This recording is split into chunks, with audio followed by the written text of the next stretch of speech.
बिस्मिल्लाहिर्रहमानिर्रहीम। अस्सलामु अलैकुम वरहमतुल्लाहि वबरकातुहू। उम्मीद करता हूँ आप सब खैरियत से होंगे। आज का हमारा अमल मालो दौलत में फरावानी के लिए है, रिज़्क में बरकत के हवाले से है, कारोबार में बरकत के हवाले से है, एक खुशहाल ज़िंदगी गुजारने के हवाले से है। अगर आप इस परेशानियों भरी ज़िंदगी से तंग आ गए हैं, गुर्बत की ज़िंदगी से तंग आ गए हैं, आप कर्ज़ से निजात हासिल करना चाहते हैं, या आप किसी के दिल में अपने लिए मोहब्बत पैदा करना चाहते हैं, या आप घर में लड़ाई झगड़ों को ख़त्म करना चाहते हैं, बेसुकूनी ख़त्म करना चाहते हैं, गर्ज ये कि आपका कोई भी मसला है, किसी भी हवाले से कोई भी मसला है, कोई भी हाजत है, आप हाजत को पूरा करना चाहते हैं और मसलों का हल चाहते हैं, तो आप ये मुख्तसर सा अमल कर लीजिए। इंशाअल्लाह आपका मसला हल हो जाएगा। मसाइल का हल अल्लाह रब्बुल इज़्ज़त को याद करने से होता है। मसाइल अल्लाह रब्बुल इज़्ज़त की ज़ात के अलावा कोई मसलों को हल नहीं कर सकता। अल्लाह रब्बुल इज़्ज़त की ज़ात से जिसका ताल्लुक़ बन गया उसके मसले भी हल हो जाते हैं। अल्लाह रब्बुल इज़्ज़त की ज़ात से जिसका ताल्लुक़ ना बना उसके मसले कभी भी हल नहीं होते, क्योंकि मसाइल को हल करने वाली ज़ात अल्लाह रब्बुल इज़्ज़त ही की ज़ात है। और खुशहाल ज़िंदगी गुजारने के लिए, इस परेशानियों भरी ज़िंदगी से निजात हासिल करने के लिए हमें गफ़लत की ज़िंदगी से निकलना पड़ता है। अब गफ़लत की ज़िंदगी से कैसे निकला जा सकता है? इसके लिए अल्लाह रब्बुल इज़्ज़त की ज़ात का कुर्ब हासिल करने के लिए नमाज की पाबंदी और 100% गुनाहों को छोड़ना, ये दो काम करने बहुत ज़रूरी हैं। अगर आप इन दो बातों पर अमल करते हुए वजीफ़ा को करते हैं तो इंशाअल्लाह आपको ज़रूर फ़ायदा होगा। लेकिन अगर आप इन दो बातों पर अमल नहीं करते, ना आप गुनाहों से बचते हैं, ना आप नमाज की पाबंदी करते हैं, और फिर आप कहें कि हमारे मसले भी हल हो जाएं, तो ये मुमकिन नहीं है, क्योंकि वजीफ़ों से मसले हल नहीं होते। मसले तो हल होते हैं अल्लाह रब्बुल इज़्ज़त की ज़ात से ताल्लुक़ बनाने से। ताल्लुक़ इन दो बातों के अलावा बन ही नहीं सकता। इनके बग़ैर ना अल्लाह रब्बुल इज़्ज़त की नाफरमानी को छोड़े बग़ैर ताल्लुक़ बन सकता है, और ना नमाज को जो है ना वो कायम ना करने से ताल्लुक़ बनता है। नमाज की पाबंदी और 100% गुनाहों को छोड़ना, ये दो काम करने बहुत ज़रूरी हैं। अब बंदा ये सोचता है कि गुनाह हो ही जाते हैं, हम इंसान हैं, हमसे गुनाह तो हो ही जाते हैं। लेकिन एक है गुनाह करना और दूसरा है गुनाहों से गुनाह हो जाना। एक है गुनाह करना और दूसरा गुनाह हो जाना।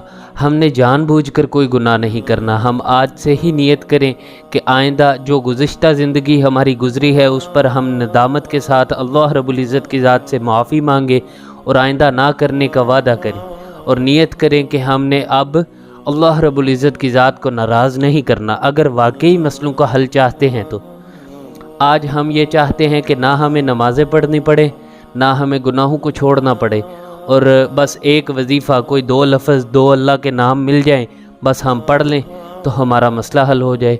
ये मुमकिन नहीं है। अगर आप चाहते हैं कि ऐसे आपके मसले हल हों तो वो नहीं हो सकते, कभी भी नहीं हो सकते। इसके लिए ये दो काम करने बहुत ज़रूरी हैं। अब अमल की तरतीब शुरू करते हैं। उससे पहले अमल की इजाज़त के लिए हमारे चैनल को सब्सक्राइब कर लीजिए। अमल के हवाले से मैं आपको चंद बातें अर्ज़ कर दूँ जिनसे अमल की तासीर में इजाफ़ा होगा और आपको ज़्यादा फ़ायदा होगा। वो बातें ये हैं कि एक तो ये अमल आपने ज़ोहर की नमाज़ के बाद करना है। दिन को ज़ोहर की नमाज़ पढ़कर आप जब फारिग हों तो आपने उस वक्त इस अमल को करना है। लेकिन अगर किसी वजह से, किसी मसरूफ़ियत की वजह से आप इस अमल को उस वक्त नहीं कर सकते तो आपको जब भी दिन में वक्त मिले आप उस वक्त भी कर सकते हैं। कोई हर्ज नहीं है, कोई पाबंदी नहीं है। एक बात हो गई। और दूसरी बात, इस अमल को आपने मुसल्ले पर बैठ कर करना है, क़िबला रूह होकर करना है। तीसरी बात क़िबला रूह होकर करना है। नंबर 4 पे आपने बावुज़ू होकर करना है और कुछ ना कुछ सदका देकर करना है, चाहे 10 रुपये ही क्यों ना हो, सदका लाजमी देकर करना है। जितनी आप इस्तिताअत रखते हैं, जितनी हस्बे तौफीक आप जितना दे सकते हैं, लेकिन कम अज़ कम 10 रुपये लाजमी होना चाहिए। अगर आप इन बातों पर अमल कर लेंगे तो अमल की तासीर में इजाफ़ा होगा और आपको ज़्यादा फ़ायदा होगा। अमल की तरतीब शुरू करते हैं। उसमें सबसे पहले आपने आँखों को बंद कर लेना है और सर को झुका लेना है।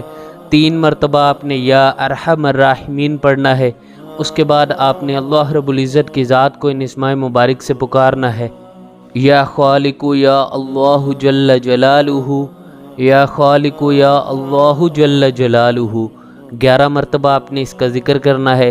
ذکر کرنے کے بعد آپ نے 3 مرتبہ درود ابراہیمی پڑھ لینا ہے۔ درود ابراہیمی پڑھنے کے بعد آپ نے اللہ رب العزت کی ذات سے دعا کرنی ہے۔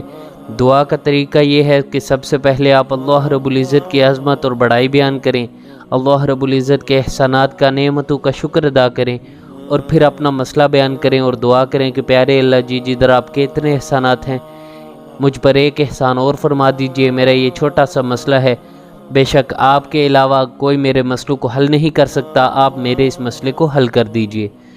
دعا آپ نے ایسے کرنی ہے کہ سب سے پہلے آپ نے اللہ رب العزت کی ذات کی عظمت اور بڑائی بیان کرنی ہے، اللہ رب العزت کے احسانات کا شکر ادا کرنا ہے، اور پھر اپنا مسئلہ بیان کرنا ہے۔ اور دعا کے آخر میں دعا کر کے آپ جب فارغ ہو جائیں تو دعا کے آخر میں 3 مرتبہ پھر درود ابراہیمی پڑھ لیجئے گا۔ دعا کے اول اور آخر میں درود ابراہیمی لازمی پڑھنا ہے۔